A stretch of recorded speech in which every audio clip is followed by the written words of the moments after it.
Salam, Atavatan TV YouTube kanalının mehriban tamaşaçıları. Atavatan TV'de faylanan haberler.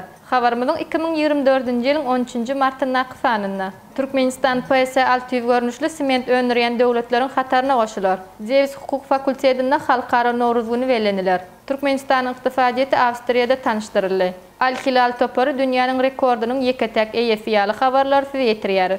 Mehriban tamaşaçılarımız gelginli bolsa haberlarımız bilen haf gengişleyin tanış olalım. Türkmenistan PS altyüv görünüşlü sement öndüren devletlerin hatarına koşular. Hormatly prezidentimiz Serdar Berdimuhamedov'un gatnaşmagynda Köýten-Dağ etrafynda şu gün işe girdilen Lewap sement zawodynyň ikinji tapgyry ýurdumyzda şu ýyl ulanylmaga berilmegi meýilleşdirilen iri taslamalaryň biridir. Guruluşyny 2020-nji ýylyň iýunynda badalga berilen bu defanyň guruluşyny Türkmenistanyň Fenagat we Guruluşyk Önümçilik ministrliginiň buýurmasy esasynda Türkmen Enjam Hojalyk Jemgyýeti amala aşyrdy. Milli iqtisadiyetimiziň kuwatyny hasba berkitmek, diýarymyzy yerli guruluşyk haritlary bilen yeterlik derejede üpçün etmek, daşar ýurtdan getirilen haritlaryň ornuny tutýan önümleri özümizde öndürmek, hemde olaryň eksport mümkinçiliklerini artdyrmak maksady bilen gurulan Lewap sement zawodynyň täze tapgyry dürli maksatly binalardyr defalaryň 38-inden ibaretdir.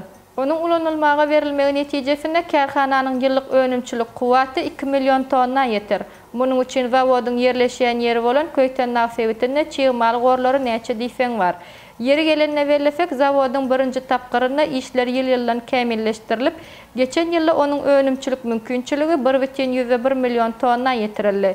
Owal bu ýerde PS 400 we PS 500 görnüşli sement öndürilýän bolsa, täze tapgyryň işe girdilmegi bilen Türkmenistan halkara giňişlikde has uly üfle boýunça eýe bolan PS 600 görnüşli sementi hem öndürýän döwletleriň hatarına goşular. Zawodda Germaniýanyň, Italiýanyň, Fransiýanyň we Türkiýanyň meşhur önüm öndürjüleriniň iň kämil enjamlary ornaşdyrylyp, olar önümçiligiň ýokary derejede alınıp barylmagyna mümkinçilik berýär.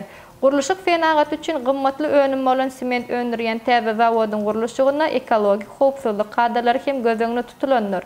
Hasaplamalara göre bu yerde önümçilik wagtynda hawa we suwa ziyanly maddalaryň bölünip çykýan mukdary ruhsat edilýändiginden hem epesli azdyr. Çygymalylaryň gazylyp alynýan känlerine golaýdygy ýük daşamak boýunça çykdyjylar tygşytlamagy uly mümkinçiligi bilen tapawutlanýan. Lewap sement zawodynyň ikinji tapgyryna 250 golay işgäriň talaba laýyk zähmet çekmek üçin ähli zerur şertler bar. Ceviz Hukuk Fakültetinde halkara Novruz günü beleniler. Bahar fasylynyň boşlukçysy bolan halkara Novruz günü dünýä jemgyýetçiligi tarapyndan giňden belenilýän bayramçylyklaryň biridir.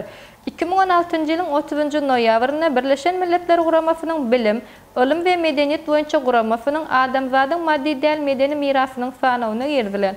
Halkara Novruz günü üstümizdäki ýyly Amerikanyň Birleşen Ştatynyň meşhur Kaliforniýa Uniwersitetining Ceviz Hukuk Fakültetinde hem belenilip geçiler. Bu ýokary okuw mekdebi hukuk fakültetinde hukuk uğru boýunça magistr derejesini almak üçin bilim alýan talipler tarapyndan uralar.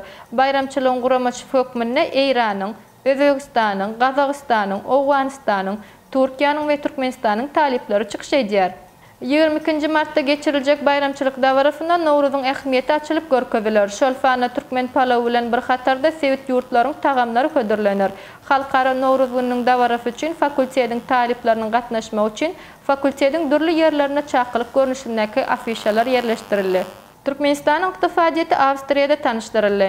Türkmenistanyň Ministrler Kabinetiniň başlygynyň ornunasary Daşary işleri ministri Raşid Meredowyň ýol başçylygyndaky wekillet Avstriya Respublikasyna amala aşyran saparynyň çäklerini Avstriýanyň işewir düzümleri bilen doşdy. Bu doşlukda Türkmenistanyň iqtisady mümkinçilikleri barada tanıştırıldy. 2023-nji ýylyň ahyrynda Türkmenistanyň daşary feodal dolanşygy tahminan 20 milliard ABŞ dollaryna barabar boldy. Şolar wagtyň öwünde eksport importdan 1,7 esse agdyklyk edýär göwrümi 11,4 milliard ABŞ dollary. Avstriýalyk hyzmatdaşlaryň ünfi Türkmenistanyň gaýtadan işleýän fenagat önümleriniň eksportdaky paýyny artdyrmak bilen bir hatarda energiýa ferişdeleriniň eksportyny diversifikasiýa etmek siýasatyny dowam etdirmegine gönükdirildi. 2023-nji ýylda Hytaýa, Russiýa, Azerbaýjana we Özbegistana Türkmen TV gazy berildi. Newit önümleriniň elektrik energiýasynyň we mineral dökünleriniň eksportynyň geografiýasy giňelýär. Uglevodorod eksportyndan alynan girdijiler ýurda goşmaça gymmaty bolan pudoklary ösürmäge, işçiň maýa goýmagy mümkinçilik berýär. 2023-nji ýylyň ahyrynda iqtisadiýete goýulan maýa goýumlary 11 milyard ABŞ dolarından gowrak boldy. Bu 2022-nji ýyldakydan 7,8% ýokary.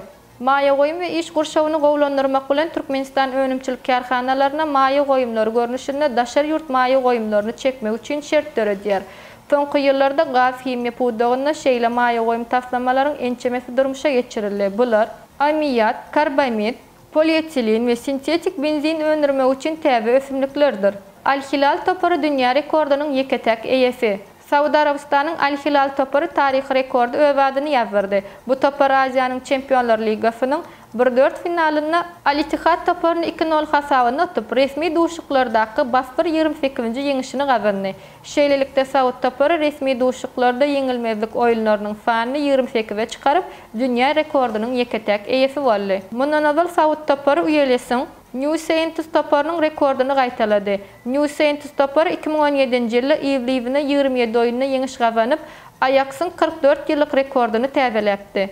Al-Hilal toparynyň bu rekord ugrdaky tagallafy 2023-nji ýylyň sentýabr aýynyň ahyryna Saudy Arabistanyň çempionatynyň 8-nji tapgyrynda Al-Shabab toparyny 2-0 hasabyna ýeňmegi bilen başlapdy.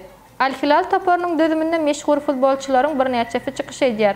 Olaryň hataryna dünýäniň belli Brazil hüjümçisi Neymar şeýlekem hüjümçisi Aleksandr Mitrovic, ýarym goragçysy Sergej Milinkovic-Savic, Brazil hüjümçisi Malcolm, Georgçy Renan Lodi, derwezawan Yasin Bono bar.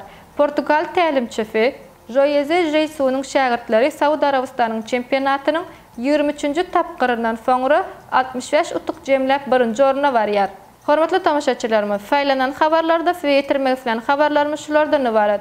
Şeýlekem ýurdumyzda bolup geçen täzeliklerden ilkinji bolup habarly bolmak isleseňiz, Atawatan TV YouTube kanalyny iýerlemege dowam ediň. Özüňize gerekli peýdaly maglumatlar almak üçin Atawatan Türkmenistan halkara jurnalynyň atawatan.turkmenistan.com saýtyndan okap bilersiňiz. Gepleşiklerimiziň indiki sanyna görüşýänçe hoş sag bolun.